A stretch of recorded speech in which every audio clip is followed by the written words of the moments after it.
Why are we so quick to notice someone else's flaw? We can walk into a room, and within just a few minutes of being there, we've got everyone figured out. We think, that one's always running their mouth, that one's always late, that one's never helping with anything. We see splinters everywhere. But when it comes to our own faults, our impatience, our gossip, our grudges, conveniently, we can't seem to notice them.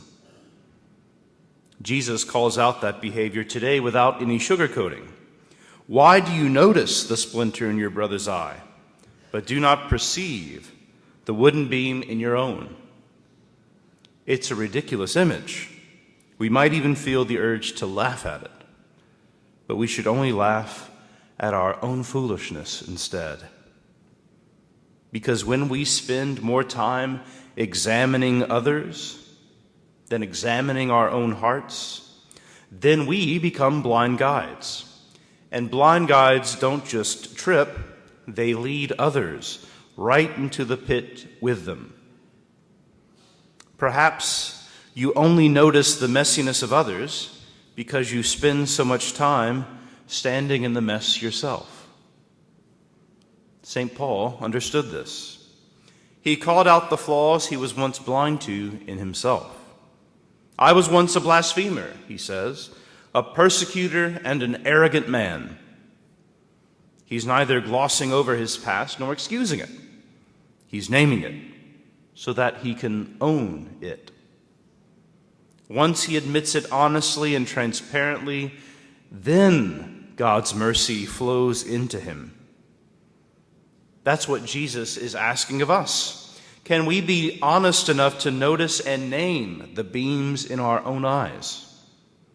He doesn't want our excuses. He doesn't want to hear from us, yeah, but what about them? All he wants to hear from us is, bless me, Father, for I have sinned. Because the truth is, hypocrisy is far more dangerous and widespread than we might think. It convinces us of a false reality where our sins can be thought of as personality quirks rather than grave defects of character.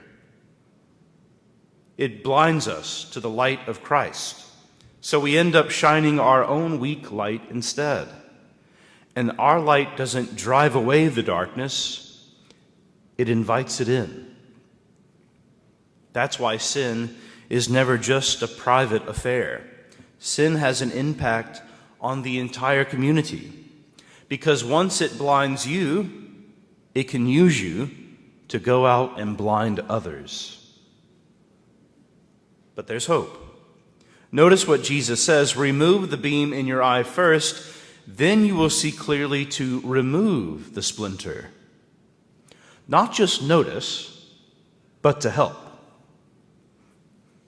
We'll be able to heal our brothers and sisters instead of just diagnosing their illness before abandoning them.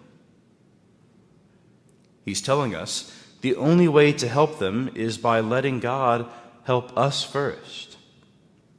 Self-knowledge is the first mercy we need.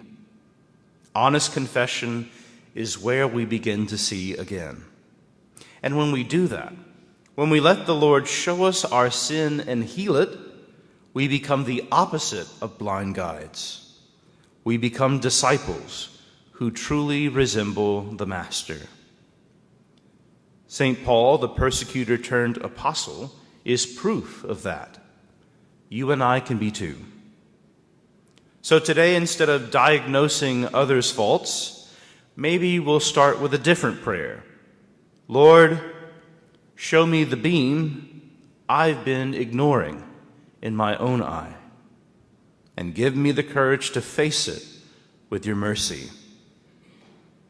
Only then will our eyes be clear enough to lead anyone else to the light of Christ.